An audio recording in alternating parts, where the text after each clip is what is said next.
kulanti wacan daawada waa barteena YouTube-ka halbeega wararka qodobada wararka aanu xilligan idiin hayno waxaa kamid ah madaxweynaha Soomaaliya Xasan Sheekh Maxamuud ayaa u anbabaxay dalka Eritrea. Villa Soomaaliya waxa ay shaacisay laba qorshe oo kamid ah ujeedka safarka madaxweyne Xasan Sheekh. Waa safarkiisii labaad ee tan iyo markii xilka loo doortay uu ku tago dalka Eritrea. Haddaba muxuu ka yeelayaa dhalinyarada Soomaaliyeed ee tababarka ciidan ugu maqan dalkaasi Eritrea? muxuu yahay ujeedka madaxweyne Xasan Sheekh uu ka leeyahay dhalinyaradan iyadoo la xasuusto in xilligii ololaha doorashada uu si weyn ugu ololeeyay in dhalinyaradan war iyo wacaal midkood laga helo. ciidanka dowladda federaalka Soomaaliya waxa ay qabteen rag weerar ka geystay magaalada Muqdisho. Sidee ayay ku suurta gashay in raggan gacanta lagu soo dhigo? Halkee ayuusa ahaa bartilmaameedka weerarkii ay fuliyeen iyo khasaarihii ka dhashay weerarkii kooxdan la sheegay inay fuliyeen? warar faahfaahsan ayaa daawan doontaan. haddii aad nagu cusub tahay nagu soo biir adigoo muuqaalka like saaray una share gareynaya saaxiibadaasi uu dad badan u gaaro mahadsanid. waa hagaag daawada ugu horeyntii haddii aynu ku bilowno. madaxweynaha Soomaaliya Xasan Sheekh Maxamuud iyo wafdi uu hogaaminayo ayaa dhowaan gaaray magaalada Asmara ee dalka Eritrea. haddaba muxuu yahay ujeedka safarka madaxweyne Xasan iyo wafdigiisa? Xasan Sheekh Maxamuud ayaa lagu xasuustaa in xilligii ololaha doorashada uu si weyn u dhaleeceeyay dowladii isaga ka horeysay isagoo ku eedeeyay in aysan meel ku sheegin dhalinyaro Soomaaliyeed oo dalkaasi tababar loogu qaaday. haddaba waalidiinta Soomaaliyeed ee caruurtaasi dhalay ayaa mar kale soo hadlay iyagoo madaxweyne Xasan ka codsaday in caruurtooda uu dalka dib ugu soo celiyo kuwaasi qaarkood oo la sheegay in ay iminka wajahayaan xaalado adag oo dhanka caafimaadka ah. haddaba muxuu yahay ujeedka safarka madaxweyne Xasan ee dalka Eritrea?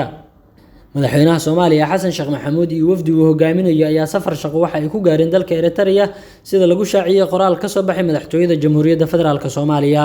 madaxtooyada Soomaaliya ayaa ujeedka safarkan ee madaxweynaha waxa ay ku sheegtay mid uu madaxweyne Xasan Sheekh Maxamuud mudnaan ku siinayo ciidamada Soomaaliyeed ee ku sugan dalkaasi iyo kor u qaadida doorka dalalka gobolku ay ku leeyihiin dagaalka ka dhan ah ururka Al-Shabaab. madaxweyne Xasan Sheekh Maxamuud ayaa dhigiisa dalka Eritrea Siyaas Afwerki la yeelan doona wada xaajoodyo ku saabsan kor u qaadida xiriirka labada dal iyo iskaashiga labada shacab ee walaalaha ah ayaa lagu yiri qoraal ka soo baxay ama lagu daabacay bogga Facebook ee madaxtooyada Soomaaliya. safarkan ayaa waxa uu noqonayaa midkii labaad oo uu madaxweynaha Jamhuuriyadda Soomaaliya Xasan Sheekh Maxamuud ku tago dalka Eritrea tan iyo markii dib loogu doortay xafiiska ugu sareeya dalka 15kii bishii May ee dhaaftay sanadkan iyadoo safarkii koowaad ee madaxweynaha uu ku tagay dalka Eritrea uu ahaa safarkii 9kii bishii July 2022. madaxweyne Xasan Sheekh Maxamuud ayaa xilligaas waxa uu ka qayb galay dhoolatus ay sameynayeen ciidamada Soomaaliyeed ee ku sugan dalka Eritrea kuwaas oo tababar heerkiisu sareeyo halkaasi ku qaatay. waxaana uu dowladda Eritrea uga mahad celiyay tababarka ciidamadan oo qayb ka qaadan doona xasilinta Soomaaliya sida qoraal ka soo baxay madaxtooyada xilligaas lagu sheegay.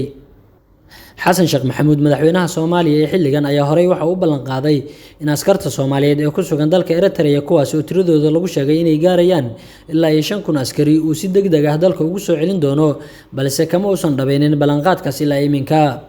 toddobaadkeenu ka soo gudubnay qaar ka mid ah waalidiinta dhalay caruurta halkaasi tababarka ugu maqan ayaa si weyn waxay u cambaareeyeen madaxweyne Xasan Sheekh Maxamuud iyo dowladdiisa kuwaasi oo u badnaa mucaaradka xilligii madaxweyne Farmaajo isla markaana sheegi jiray in madaxweynaha dowladda Soomaaliya ee xilligaas Maxamed Cabdullaahi Farmaajo iyo taliyaha NISA Fahad Yaasiin Xaaji Daahir ay iibsadeen caruurta loo qaaday dalka Eritrea balse markan doorkooda ayay joogtaa iyagoo laga sugayo inay ka run sheegaan halka ay ku dambeeyaan caruurtaasi kuwaasi oo markii uu xafiiska wareejinayay madaxweyne Farmaajo uu sheegay in galka dhalinyaradan uu la wadaagay madaxweynaha Soomaaliya tiradoodana ku sheegay inay gaarayaan 5,000 askari.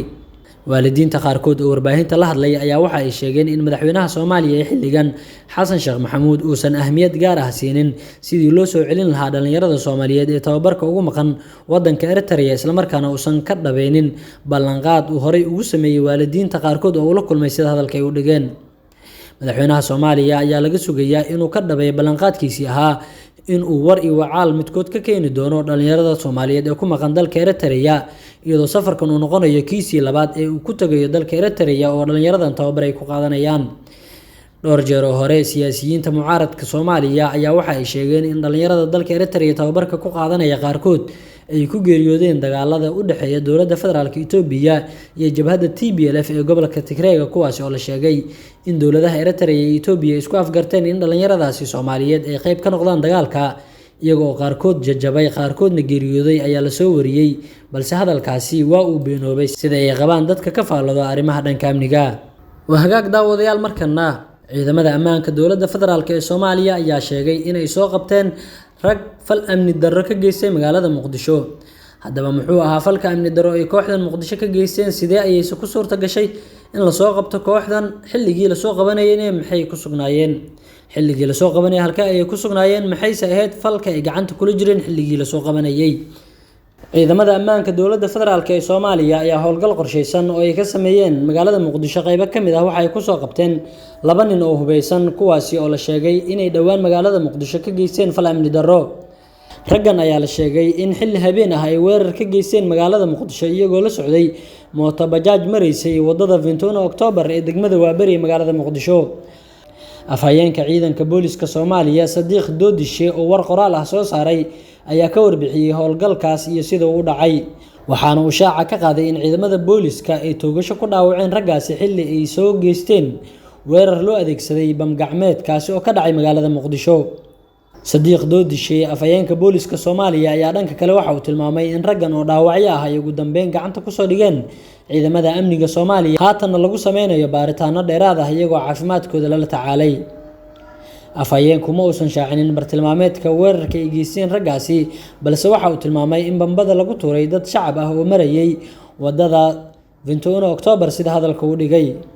ciidamada booliska Soomaaliyeed ayaa maanta oo ay taariikhdu tahay 10ka bisha 11aad 2022 abbaare 10:30 daqiiqo oo barqanimo waxay gacanta ku soo dhigeen eedeysanayaal watay mooto bajaaj, kuwaas oo la rumaysan yahay inay ku tuureen bamba gacmeed dadweyne marayay wadada 21 Oktoobar aaga Hotel Naasa Hablood ee magaalada Muqdisho, ayuu yiri Sadiq Doodishe.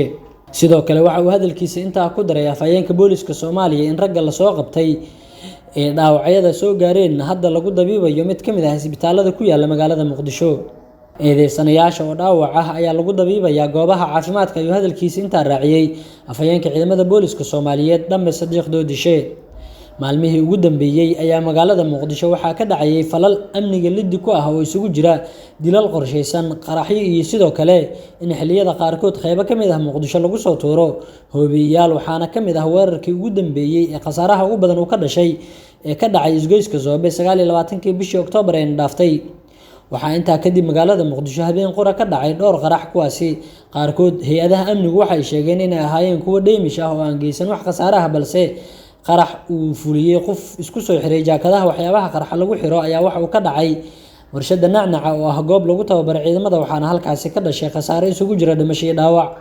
afhayeenka wasaaradda gaashaandhigga Soomaaliya oo warbaahinta la hadlay kana warbixiyay qaraxii ka dhacay warshada Nacnaca ayaa waxa uu sheegay inay ku geeriyoodeen 5 ruux, isagoo sheegay in tiro 10 ruux ah uu dhaawac ka soo gaaray. wararkii ugu dambeeyay oo aad xilligan kala socoteen barteena YouTube-ka halbeega wararka xilligan waa naga inta. haddii aad nagu cusubtahay nagu soo biir adigoo muuqaalka like saaraya isla markaana u share gareynaya saaxiibada si uu muuqaalkan dad badan u gaaro. mahadsanid.